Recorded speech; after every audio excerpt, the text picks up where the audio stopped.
Hello everybody and welcome back to video number 3, which is character concept. So this is a really big one for me.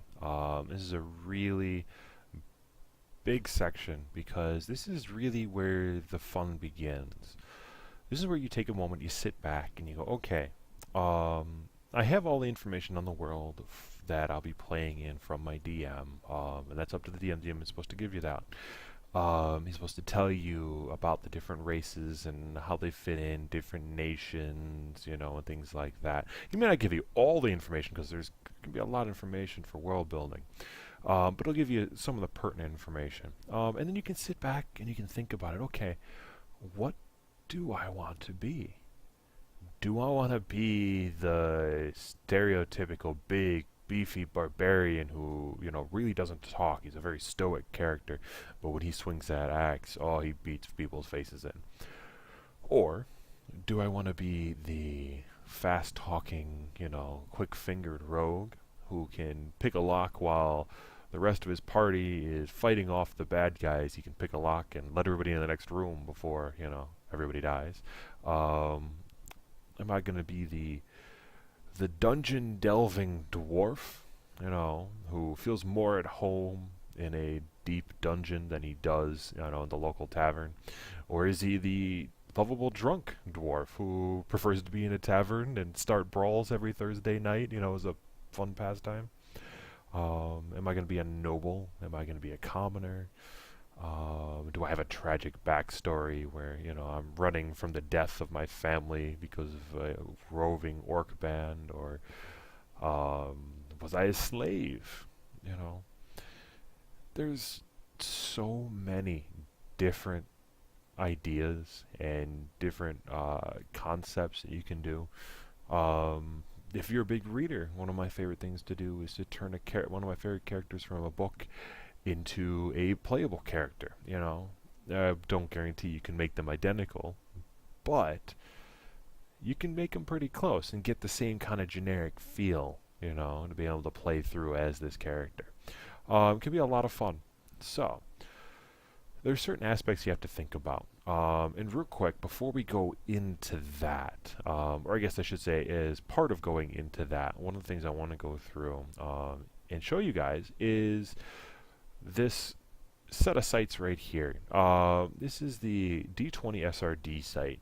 This is the original, and it is absolutely fantastic. It is used for 3.5. I use it as reference all the time. It's got a lot of the basics in there, basic rules, combat things, questions, line of sight, all sorts of different things. I use it as reference a lot. It's a good thing to look through as a player character, as a PC, as a player, reading through these, looking at different things. If you have any questions, okay, well, hey, how does this work? You'll get a better idea once you play. You have a halfway decent DM. Thumbs pointed at me. I don't make things if you're just starting out as hard and set in stone. So if you do something and you're building your character, and turns out that I didn't know that that's how combat worked. I didn't know that that's what that was. So in other words, this doesn't do what I thought it would do. Yeah, of course, I'm going to let you change that because you don't. How are you supposed to know? Players who have played a lot, well, then things are a little bit different. You know how things are done.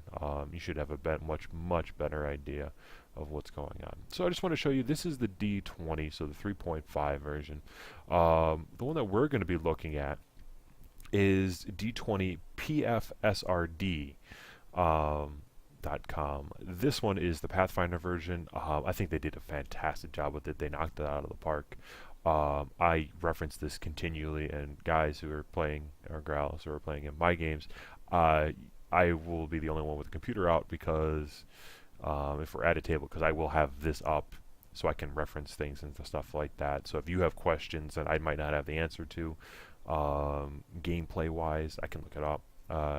Different spells and things like that. I don't always remember what's the size of this particular spell, or what's the range on this spell. Can I hit them from here? I don't know. As a player, you should know that, but there's no way I can remember everything. I mean, this is just the different sections. There's no way I can remember all that. There's no way. So on here they have stuff for the players, creating things. Then they have stuff for the GMs, the game masters or DMs, dungeon masters over here. Different things running around. Everything is along the side here on every page, so it's a quick reference back and forth. So I'm going to be using this a lot during these videos. I give all the props to these guys. I don't know who it is. There's nothing. There's nothing at the bottom to tell me who made it. So it's probably by Google Sites. That's all I got. But these guys are fantastic. They did a really good job on it. I love it. They include almost everything when it comes to the actual player books, dungeon master books, all the books required to really play the system is included on here. So you don't necessarily have to have the books. I love collecting the books. I have them. I love having them at the table. It's fun to reference and stuff like that in an actual paperback book, in my opinion. But this is really fast, really easy to use. They also include a bunch of third-party stuff. I don't normally include that in my games because it might work well in one universe, but in my universe, some things don't make well. But I let players make their arguments, and sometimes they get in. I've had players that can control time and stuff like that in games, and it worked out really well. It was a lot of fun. So like I said, I will be referencing this a lot and using it for this video as well as almost all the rest of the videos for creating character. So, back to character concept. Just going through basic things, again, without touching anything on the website yet. You have to envision what your character is going to do. What is your playstyle? Do you want to play someone that's like you? That's normally the easiest. If you're a charismatic person, playing a charismatic character normally helps because you're going to lean towards that tendency. It's hard to change who you are. You get good at it after a while, so a normally stoic or quiet, more shy person can play a charismatic character, or the opposite, a charismatic character can force themselves to take a step back from being like the position of leader in the party and play a stoic character. It can be done. It gets a little bit hard. I've definitely seen a bunch of players who started with the big stoic barbarian or fighter, and all of a sudden they're this charismatic guy, and they're the one that's doing all the talking in the meetings. And so it's an interesting transition. So that's one thing to keep in mind. But you got to think about it. I'm going to keep saying that. Think about it. Think about it. Build the character in your head. What do you want them to be able to do? Do you want a character who can run across logs and jump through the forest like nothing, using a bow and arrow to great effect? Do you want them to be tall? Do you want them to be, tall and lanky? Are they big and muscular? Is this a woodcutter? Is this a wood elf? Lithe and graceful? Are you 200 years old? Have you seen the world change? Are you just becoming an adult? Are you human? Are you a bastard child? Are you a half orc? Are you a half elf? All sorts of things. Do you come from the city? Do you come from the wilderness? Are you a farmer? Were you nobility? You really take a moment and think about it. Come up with what you want to do, because this right now, what you're doing is building the character in your mind, and you're going to use all of these different aspects when you're playing your character. So when I throw a situation at you, it's not how you, the player, wants to react to it. It's how your character is going to react to it. My very first character, his name was Drac. This was a 3.5 character, and he was a war mage. I wanted to say battle mage there. He was a war mage. Basically, he is a fighter crossed with a not a wizard, a sorcerer. Sorry. So he has an innate ability to do magic, but he trains non-stop to be able to do magic in battle. He has a true love of battle. So there was an episode where there was a giant noise, and the noise was to cover up an enemy coming from behind us. And so my character, Drac, turns and faces the noise with his small little buckler and spear, and he immediately faces it. Even though I know for a fact as a player that there's someone coming from behind me, because it's not what I know, it's what my character knows. He doesn't know that there's an enemy coming. So even though I desperately wanted him to be facing the bad guy, what is Drac going to do? He has been trained all his life to turn towards, the danger, turn towards it, face it, so he knows what's coming at him. He was a very straightforward character when it came to that, and that was my character build. I knew that about him as I built him, and so that's how he reacts in game. He was always very forward. He ended up developing a favorite attack. There's a favorite way that he attacked. My DM used that against me numerous times, but that's what he knew, and that's what he was. It helped me decide things. Um, he was a half elf in a world where elves had gone extinct. So there were certain things that happened to him in particular because he was long lived that wouldn't happen to the rest of the characters. And we had quite the mess of characters in that game. So knowing that he was an ostracized character, he would act a certain way, he would tend to stay away from the center of crowds or crowded areas or large events. He would hide more often than not, his pointed ears and things like that. Even though he's only half-blood, it was a big deal for him. And that's how that's how he's going to react, because that's the character I built. You guys have to do the exact same thing. Think about it. Create a character. Create a backstory for him. So let's do it real quick. We're going to create we're going to go with a paladin real quick. So through the site and on the different books, you're going to have different descriptions as to what the different classes are. So I'm going to use Paladin simply because it's going to speed things along and I know it.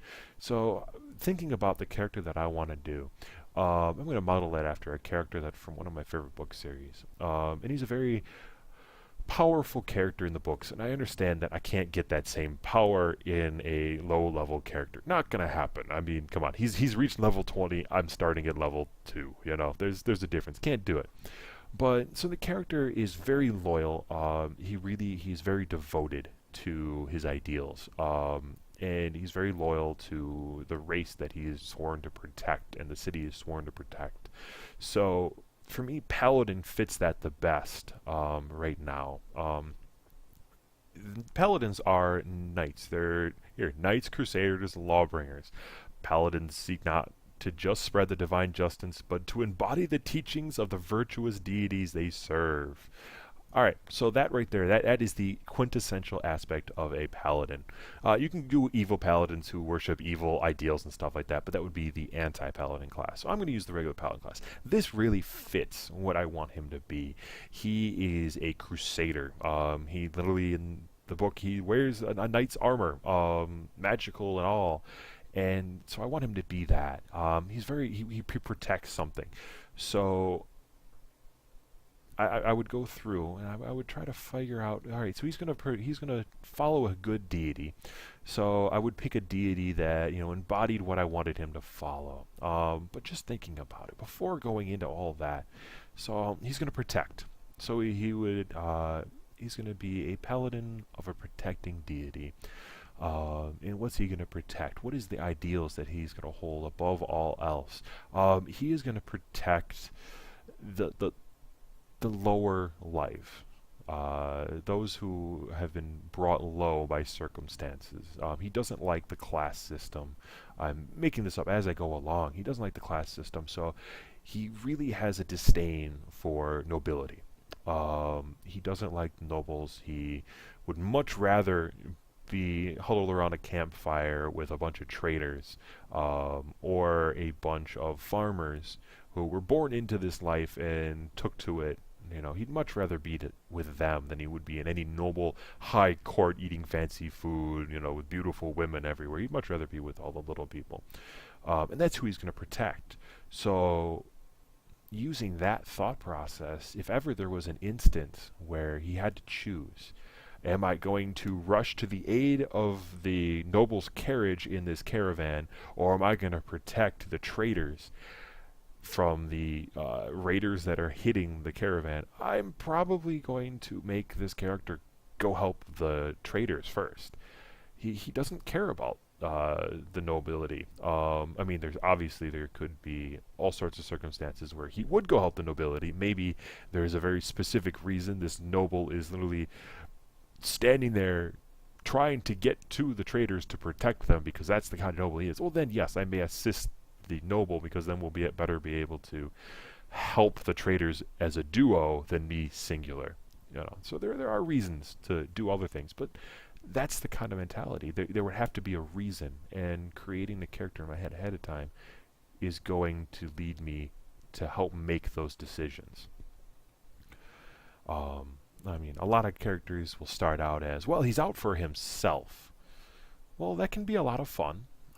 He's out there to amass wealth all for himself. Well, why? What is his motivation behind amassing wealth? This happens with rogues. So rogues are they're the assassins, they're the thieves, they're the fast talkers. They don't have to necessarily be the dressed in leather, move around in the dark of night kind of characters. They can be, con artists. They can be all sorts of different things. But they're mostly, they have the most skills and things of that sort. So, say we wanted to make a roguish character who, is literally drawn to gold.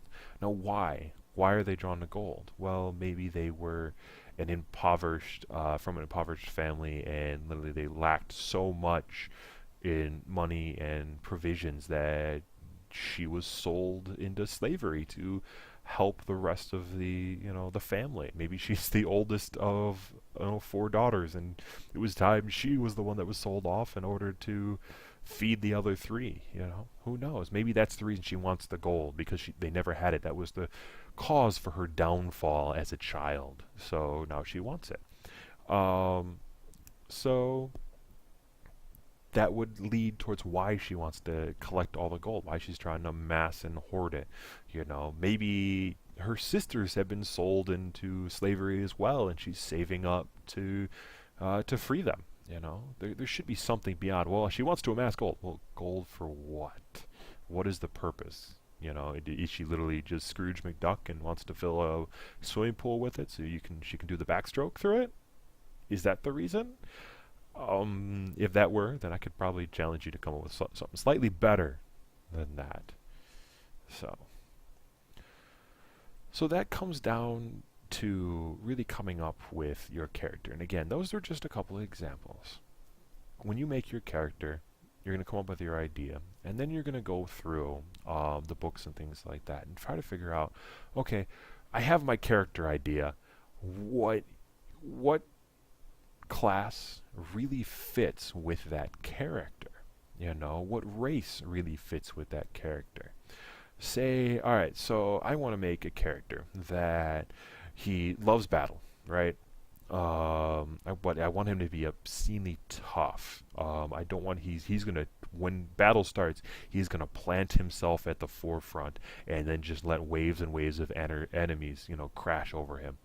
Let's see, okay, all right, that's the character I want to make. Come up with backstories later, but that's the character I want to do. All right, so I would go to the Pathfinder and I would come in here, and maybe I would probably use the books. I like using the books when I'm creating my characters. But again, this is nice, quick, easy reference and stuff like that. So I just like the feel of turning pages. Call me old school like that.